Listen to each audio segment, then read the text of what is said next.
Hello, আসসালামু আলাইকুম। সবাইকে স্বাগতম জানাচ্ছি আমার আরেকটি নিউ ব্লগে। আশা করছি আপনারা সবাই ভালো আছেন এবং আপনাদের দোয়ায় আমিও আলহামদুলিল্লাহ ভালো আছি।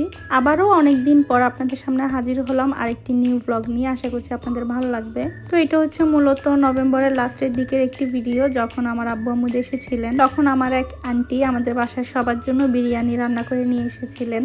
এন্ড বিরিয়ানিটা মাশাল্লাহ অনেক মজা হয়েছিল। দেন আন্টি চলে যেতে লাগলো আর আমি ওনাকে যেতে দিলাম না, বললাম আমাদের সাথে একসাথে লাঞ্চ করতে। তো ওইদিকে আমার বাসায় আগে থেকে রান্না করা ছিল শক্ত মুরগি, তারপর আন্টির জন্য আমি সালাদ করে নিয়েছিলাম। তো আমি আর আন্টি একসাথেই লাঞ্চটা করে ফেলেছিলাম আলহামদুলিল্লাহ। কে ওইটা? শ্যাম মামানি কই? এদিকে এখানে কোনো একটা বাংলাদেশের সাথে ফুটবল ম্যাচ হচ্ছিল, তো আমি ঠিক জানি না কার সাথে ছিল। তো ওখানে আমার মেয়ে দেখে একদম হই হুল্লোড় শুরু করে দিল। সে ভাবলো এখানে ফাহমিদুল ইসলাম আছে, মানে আমাদের সিয়াম। তো ওইটা নিয়ে সে একটু এনজয় করছিল, ভাবছিল যে তার মামাও এখানে খেলছিল। তো আমি কিছুক্ষণ দাঁড়িয়ে দাঁড়িয়ে তার তামাশা দেখছিলাম, সে কিভাবে এনজয় করছিল, ম্যাচ দেখতেছিল একদম বড়দের মতো। ওইদিকে আবার আমার মেয়ে তার মামাকে দেখাচ্ছিল কিভাবে ফুটবল খেলতে হয়, মনে হয় যেন একদম পাকনা বুড়ি, সবই জানে। তারপর আমি চলে যাব কিচেনে রাতের জন্য রান্নাবান্নার আয়োজন করতে। তো আজকে তেমন কিছু একটা রান্না করব না, যেহেতু দুপুরবেলা বিরিয়ানি খাওয়া হয়েছিল, একটু হেভি ছিল, তাই একটু লাইট কিছু রান্না করব। তো এখানে আমি ডাল রান্না করেছিলাম এন্ড গুঁড়া মাছ রান্না করেছিলাম। যেহেতু সকালে মেয়েকে স্কুলে নিয়ে যেতে হবে, তাই আমি গরুর মাংস রান্না করে রেখেছিলাম পরদিন দুপুরের জন্য। তো এই তো নেক্সট ডে মর্নিং আমি আমার মেয়েকে স্কুলে নিয়ে চলে আসলাম এন্ড তাকে স্কুলে রেখে আমি বাইরে দিয়ে একটু উকি ঝুঁকি মেরে দেখছিলাম যে সে কি করছিল, যেহেতু সে অনেক কান্নাকাটি করে। এরপর এটা হচ্ছে তাকে স্কুল থেকে নিয়ে আসার সময়, আমি তাকে স্কুল থেকে আনতে যাচ্ছিলাম।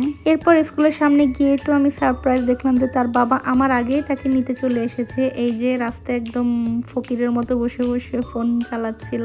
এরপর যেহেতু ওয়েদারটা অনেক সুন্দর ছিল, তাই ভাবলাম যে আমরা একটু লেট করে স্কুলের ভিতরে যাব, যাতে করে সে কিছুক্ষণ একটু খেলতে পারে। বাট যেই আমরা উকিঝুঁকি বাড়তে গেলাম, সে আমাদেরকে দেখেই দৌড়ে চলে আসলো। দেন তার বাবাকে দেখে তো সে মহা খুশি, তার ফ্রেন্ডসদেরকেও একটু পাত্তা দিচ্ছিল না, তাদেরকে ধাক্কা দিয়ে চলে আসলো তার বাবার কাছে। আর ওইদিকে অ্যাজ ইউজুয়াল তারা দৌড়াদৌড়ি করবে না, এটা কি করে হয়। তো সবসময়ের মতো আজকেও সে তার বাবাকে নিয়ে অনেক দৌড়াদৌড়ি করছিল রাস্তার উপর। ওইদিকে বাংলাদেশে আমাদের গ্রামের বাড়িতে আমার আব্বু আম্মু এর পরদিন আমার ভাইয়ের ছেলের আকিকা করবে, আকিকার অনুষ্ঠানের জন্য অনেক বড় আয়োজন করছিল। তো ওনারা দুটো ছাগল তারপরে একটি গরু এনেছিলেন। তো ওইটার ভিডিও করে আমাকে পাঠিয়েছেন। আর বাড়িতে সারা রাত ধরে মনে যেন একদম ঈদের কিংবা বিয়ের এমএস চলছিল। তো অনুষ্ঠানটা মূলত এর পরদিন ছিল, বাট এর আগের দিনও 100 জনের বিরিয়ানি রান্না করা হয়েছিল। গ্রামের এই ব্যাপারটা কিন্তু আমার কাছে ভীষণ ভালো লাগে, যে কোনো বাড়িতে ছোটখাটো যে কোনো অনুষ্ঠানই হোক না কেন, এর আগের দিন রাতে যখন প্রস্তুতি চলে, তখন পুরো গ্রামের মানুষ সেই বাড়িতে একদম ভিড় জমিয়ে ফেলে এবং সবাই অনেক এনজয় করে, সবাই অনেক গল্প করেন, সারা রাত জেগে সবাই সবার সাথে কাজে সহযোগিতা করে। তো এই বিষয়টা গ্রামের আমার কাছে খুবই ভালো লাগে একদম ছোটবেলা থেকেই। তো বড়রা তো ঠিক আছে, কিন্তু ছোটরাও কিন্তু কোনো অংশে কম নয়। তারাও কিন্তু একদম নিজের ঘর বাড়ি ছেড়ে সেই বাড়িতে চলে যায় যে বাড়িতে অনুষ্ঠান হয় এবং সারা রাত ধরে খেলাধুলা অনেক এনজয় করে তারা। তো আজকে সারা রাত ধরেই কিন্তু কেউই ঘুমাবে না, কারণ সবাই কাজ করবে এবং কি কাটাকুটা সবকিছু আগের দিনে করে সবকিছু রেখে দিবে, মশলাপাতি সবজি। তো এই জন্যই সবাই রাত ধরে একদম জেগেছিল। অ্যান্ড এইখানে বসে আমার তো একদম সহ্য হচ্ছিল না, আমি বারবার কল দিয়ে সবাইকে বিরক্ত করছিলাম এবং কি দেখছিলাম কোথায় কে কি করছিল। অ্যান্ড ট্রাস্ট মি, সারা রাত আমার কিন্তু ঘুম হয়নি, আমিও জেগে জেগে একটু পরপর কল দিয়ে সবার খোঁজ নিচ্ছিলাম, সবাই কি করছে না করছে। অ্যান্ড আমার কাছে এই ধরনের অনুষ্ঠানগুলো অনেক ভালো লাগে, বিশেষ করে আমাদের গ্রামের বাড়িতে। যেহেতু আপনারা দেখছেন যে আমাদের গ্রামের বাড়িটা কিন্তু বিশাল বড়, আপনারা দেখেই বুঝতে পারবেন। তো আমাদের গ্রামের বাড়িতে যখনই আমরা যাই, আর এরকম অনুষ্ঠান আমাদের সব সময় লেগে থাকে আমরা গ্রামের বাড়িতে গেলেই। যেহেতু আমাদের বাড়িটা বিশাল বড় এবং প্রায় 2500 মানুষের খাওয়ানোর জন্য এনাফ স্পেস আছে, তাই আমাদের কখনোই কিন্তু কোনো কমিউনিটি সেন্টারে কিংবা বাইরে কোনো ব্যাংকুয়েট হলে কোনো ফাংশন করার প্রয়োজন পড়েনি। তো ওই সময়টাতে কিন্তু আমার ছোটো মারাও ইউকে থেকে আমাদের বাসায় এসেছিলেন ইতালিতে। তো ছোটো মারাও আমাদের সাথেই ছিলেন অ্যান্ড একসাথেই আমরা কল করে করে বারবার খোঁজ নিচ্ছিলাম। তো পরে যেহেতু আমাদের একটু মন খারাপ করছিল যে আমাদের বাড়িতে এত বড় একটা অনুষ্ঠান কিন্তু আমরা নেই, তাই আমরা ডিসাইড করে যে আমরা সবাই মিলে বুফেতে খেতে যাব। অ্যান্ড লাস্ট টাইম যখন আমরা একটি বুফেতে গিয়েছিলাম মিলানে, আপনাদেরকে বলেছিলাম যে সেম বুফের একটি ব্রাঞ্চ আমাদের বাসার পাশেও আছে, লা ফাব্রিকা দে সাপোরি। তো আমরা ওইটাতেই যাই, আমাদের বাসার পাশেরটাই, অ্যান্ড ওইখানে গিয়ে আমরা অনেক এনজয় করি। তো ছোট মারা যেহেতু খুবই সীমিত সময়ের জন্য এসেছিলেন, এর 2 দিন পরে ওনারা চলে যাবে, ব্যাক করবে ইউকেতে। তাই আমার ফুফাতো ভাইও বারবার কল দিচ্ছিল যেন তিনি মিলানাতে গিয়েই একটু সময় কাটায় ওনাদের বাসায়। তো ওনারাও আসবেন ওনাকে নিতে, ছোট মাকে নিতে। তাই এখানে সবাই আমরা একসাথে হব অ্যান্ড ডিনার করবো। অ্যান্ড ট্রাস্ট মি, এখানে ডিনারটা অনেক মজা ছিল অ্যান্ড আমরা সবাই মিলে অনেক এনজয় করেছি। তো ওভারঅল এখানকার ডেকোরেশনও কিন্তু মোটামুটি ভালো ছিল, খারাপ ছিল না। তো শুরুতে আমি আমার মেয়েকে খাবার সার্ভ করে দিয়েছি, সে একটু একটু করে সব কিছু থেকে ট্রাই করেছে। পরবর্তীতে ফুল খাবারটাই ওয়েস্ট হয়েছে, সে কিছুই খেতে চাচ্ছিল না। ওদিকে সবাই যে যার পছন্দ মতো খাবার নিয়ে চলে এসেছে, এখন সবাই খাবে। আমাদের সামনের টেবিলে একটি ফ্যামিলি বার্থডে পার্টি করছিল। তো দেন ফাইনালি আমিও আমার খাবার নিয়ে চলে এসেছি। অ্যান্ড আমি আজকে খুবই কম খাবার খেয়েছি, কারণ আমার প্ল্যান ছিল যে আমি আজকে বেশি করে ফ্রুটস খাবো অ্যান্ড ডেজার্টস খাবো। আমার ভয়েস শুনে আপনারা এতক্ষণে হয়তো বুঝে গিয়েছেন যে আমার গলার অবস্থা ভালো না। অ্যাকচুয়ালি আমার আবার ঠান্ডা লেগে গিয়েছে। তো এই ভ্লগটা আমি অনেক দিন ধরে একদম এডিট করার চেষ্টা করছি একটু একটু করে, বাট আমার কোনোভাবে সময় উঠে পারছি না।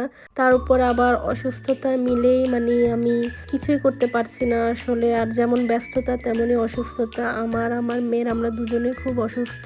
তো সবাই আমাদের জন্য দোয়া করবেন। অ্যান্ড হ্যাঁ, আমি একটু বেশি ইরেগুলার হয়ে গিয়েছি ব্লগিং নিয়ে, তো সবাই আশা করছি কিছু মনে করবেন না, আমাকে ক্ষমা করে দিবেন। তো এই বুফেতে অনেক আইটেম ছিল, অ্যাকচুয়ালি সবগুলো কিন্তু হালাল ছিল না, তাই আমরা সব আইটেম ট্রাই করতে পারিনি। তো যেগুলো হালাল আইটেম ছিল আমরা ট্রাই করেছি সেগুলোই খাওয়ার। প্রত্যেকটি বুফেতেই কিন্তু একটি গ্রিল কর্নার রাখা থাকে, বাট আনফর্চুনেটলি আমার কখনোই ট্রাই করা হয়নি। অ্যাকচুয়ালি এত খাবারের আইটেম থাকে যে কয়েকটা আইটেম খেলেই একদম পেট ভরে যায়, তো পরে আর খাওয়া হয় না। তাই নেক্সট টাইম ইনশাল্লাহ আমি যখনই যাব, আমার প্ল্যান আছে যে আমি গ্রিল আইটেমও ট্রাই করব।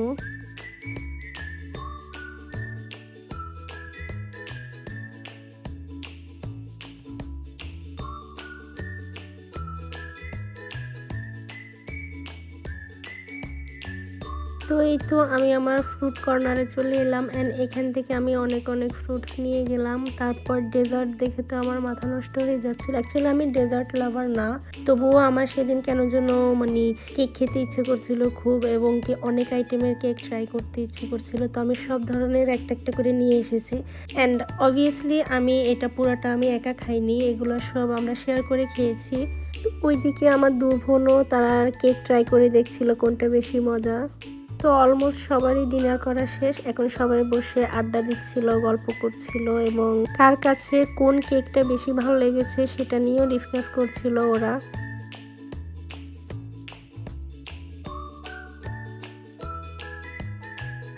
তো খাওয়া দাওয়া শেষে আমার মেয়ে বায়না করলো সে একটু খেলতে যাবে কিড জোনে। তো এখানে আমরা কিড জোনে চলে এসেছি, আর এখানে এসে আমার মেয়ে খুবই খুশি, সে দৌড়াদৌড়ি করছিল, খেলছিল, এবং এই মেশিনটা দেখে তো সে পাগল হয়ে গিয়েছিল এই খেলনাগুলো বের করার জন্য, বলগুলো নিতে। তো তার বাবাও ট্রাই করছিল তাকে একটা নিয়ে দিতে, বাট তারা দুজনেই ব্যর্থ। আমাদের টাকাগুলো সব খেয়ে ফেলেছে মেশিন, কিন্তু একটা খেলনা নিতে পারেনি বাবা মেয়ে মিলে। তো এরপর আমি চলে এলাম কফি কর্নারে, অ্যান্ড কফি কর্নারটাও খুবই সুন্দর ছিল, ডেকোরেটেড। তো আমার তো কফি না খেলে চলবেই না। তো ওইদিকে দেখলাম যে ভাইয়া অ্যান্ড ভাবিও চলে এসেছেন ছোট মাদেরকে নিয়ে যেতে। অ্যান্ড অনেক রাতও হয়ে গিয়েছিল, তখন ওরা ক্লোজ করে দিবে রেস্টুরেন্টটা। তো আমরা সবাই বের হওয়ার জন্য প্রস্তুতি নিচ্ছিলাম, অ্যান্ড বাই দ্য টাইম সবাই ওয়েট করছিলাম যে একসাথে হয়ে কিছু ছবি তুলবো, ফ্যামিলি পিকচার। তো যেহেতু রেস্টুরেন্টটা ক্লোজ করে দিচ্ছিল, তাই আমরা বাইরে চলে এলাম সবাই মিলে। অ্যান্ড বাইরে এসেও কেউ গাড়িতে উঠতে চাচ্ছিল না, সবাই অনেক এনজয় করছিল, আড্ডা দিচ্ছিল।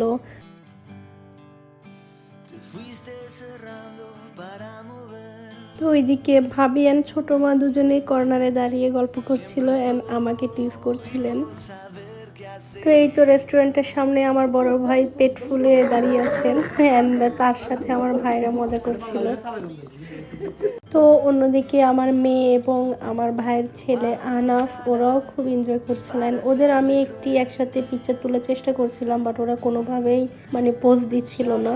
তো এরপর ছোট মায়ের সাদিয়া ভাইয়াদের সাথে চলে গেলেন মেলানে অ্যান্ড আমরাও বাসায় চলে যাচ্ছি। আর বাসায় যেতে যেতে এই যে বাবা মেয়ে দুষ্টুমি। আমার আজকের ব্লগটা কিন্তু অনেক অনেক long.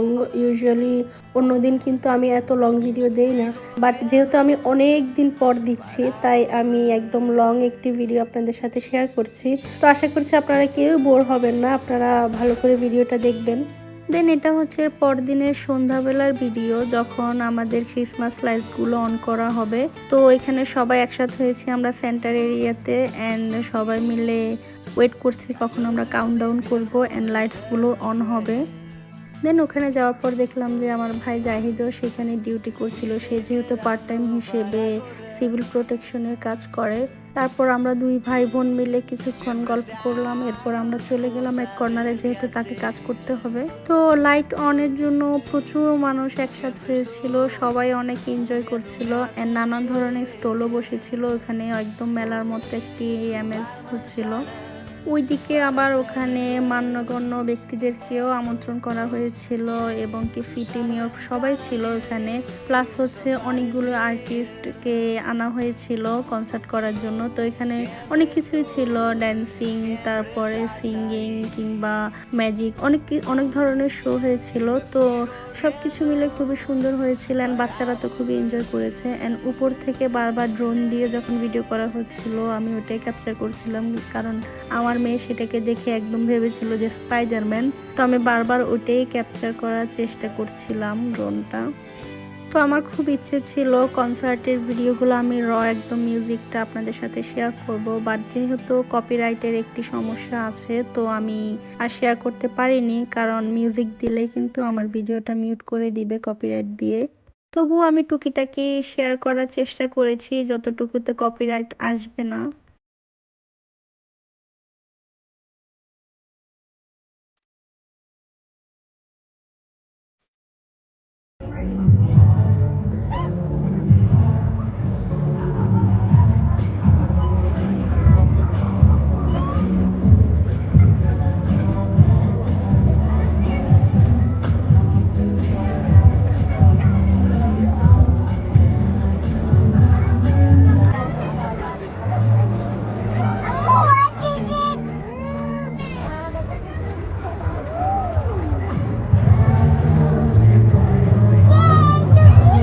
Spider-Man! Is it a Spider-Man? Yeah, you like it? Oh! Hello, Spider-Man! Say hi, Spider-Man! Oh, you wanna fight? তো এখানে আমার মেয়েকে আমি একটি টুলের উপর দাঁড় করিয়ে দিয়েছি যাতে সে একটু উঁচু হয়ে সবকিছু দেখতে পায়, কিন্তু সে অনেক ভয় পাচ্ছিল যেহেতু আশেপাশে অনেক মানুষের ভিড় ছিল। তো সে একটু নার্ভাস হয়ে গিয়েছিল। তারপর আমি তাকে নামিয়ে নিয়েছি। তো অনেকক্ষণ অপেক্ষা করার পর ফাইনালি কাউন্টডাউন শুরু হয়ে গেল।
তো লাইটস অন করার পর তো সবাই যেরকম খুশি, আমার মেয়ে তো তার চেয়েও ডাবল খুশি। সে লাইট দেখেছে অ্যান্ড চারপাশে ড্রোন উড়ছিল, তো তার কাছে চারিদিকে এত ঝলমল আলো দেখে সে খুবই খুশি ছিল এবং সে এদিন আর বাসায় আসতে চাচ্ছিল না। ওইদিকে আবার আমার দেখা হয়ে গেল আমার ফুফাতো ভাই পিয়াসের সাথে, এই যে আমার ছোট ভাই পিয়াস। তো সে তো অনেক রিকোয়েস্ট করছিল যে চলো আপু একসাথে কফি খাই, যেহেতু প্রচুর ঠান্ডা ছিল। তো ভাবলাম ঠিক আছে ছোট ভাইকে নিয়ে কফি খাইয়ে দিই, কিন্তু সে আমার সাথে একটি বেইমানি করেছে। সেটা হলো আমি যখন ক্যাশে পেমেন্ট করতে যাচ্ছিলাম, ব্যাগে আমি হাত দিয়ে কার্ডটা নিচ্ছিলামই, তখনই সে পেমেন্টটা করে ফেলেছে। তো ছোট হিসেবে তার পেমেন্টটা করা ঠিক হয়নি, আমি মনে করি আমার উচিত ছিল তাকে খাওয়ানো। তো যাই হোক, সে অনেক আগ্রহ করে খাইয়েছে। আমরা এখানে টুকিটাকি নাস্তা করেছি, এরপরে কিছুক্ষণ বসে সব কনসার্টগুলো দেখেছি, এনজয় করেছি, তারপর আমরা বাসায় চলে যাব।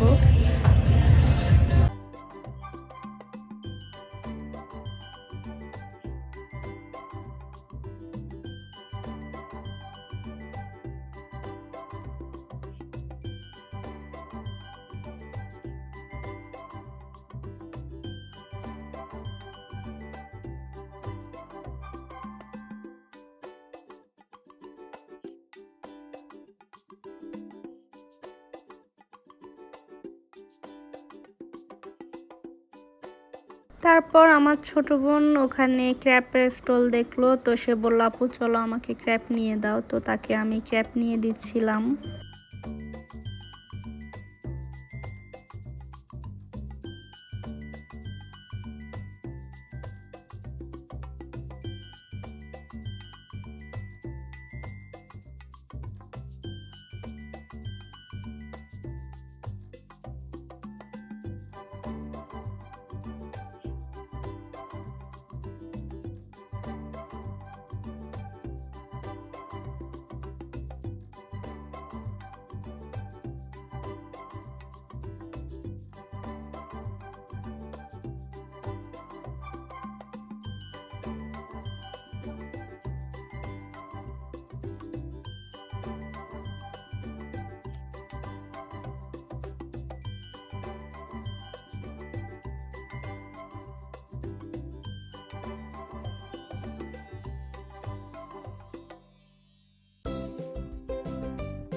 ওইদিকে আমার মেয়ে ক্র্যাব খাবে না, সে পপকর্ন খাবে, তাই তাকে আমি পপকর্ন নিয়ে দিলাম।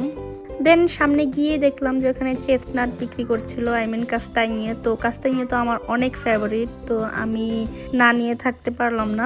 তো যেই আমি কাস্তাইয়ে দেখেছি আমার হাজবেন্ডের কথা মনে পড়ে গিয়েছে, কারণ সে এই চেস্টনাটের জন্য একদম ম্যাড। তো আমি তাকে কল করেছি অ্যান্ড শুরুতে সে আসবে না বলছিল, বাট যেই বললাম যে চেস্টনাট আছে এইখানে, তো সে তো একদম দৌড়িয়ে আসছিল। দেন ওইদিকে স্কেটিংও শুরু হয়ে গিয়েছে অ্যান্ড স্কেটিং দেখে আমার বোনের খুব লোভ হচ্ছিল যে সে আজকে করবে। তো যেহেতু সে প্রিপেয়ার হয়ে আসে নাই, তো আমি বলছিলাম যে আমরা কালকে আসি আবার, তারপর সে ইচ্ছে মতো খেলবে, কিন্তু তার মন মানছিল না। তো পরে তাকে নিয়ে দিলাম অ্যান্ড সে এখানে রেডি হচ্ছিল, শুজগুলো পরে নিচ্ছিল স্কেটিং করার জন্য। তো যেহেতু দীর্ঘ 1 বছর পর সে স্কেটিং করছিল, তো সে একটু ভয় পাচ্ছিল শুরুতে, তার উপর আবার তার পায়ে একটু ব্যথাও ছিল। তাই কিছুক্ষণ সে আস্তে আস্তে হাঁটছিল ধরে রেলিংটা। তো এর পরবর্তীতে আবার সে অ্যাক্টিভ হয়ে যায়, তার ব্যথা বেদনা সব দূর হয়ে যায়, সে এক্সাইটেড হয়ে আবার দৌড়াদৌড়ি শুরু করে দেয়। তবুও বলবো আমার বোনের সাহস আছে, সে ছোটবেলা থেকেই স্কেটিং করছে, সো সে একটু এক্সপার্টও বলতে পারি।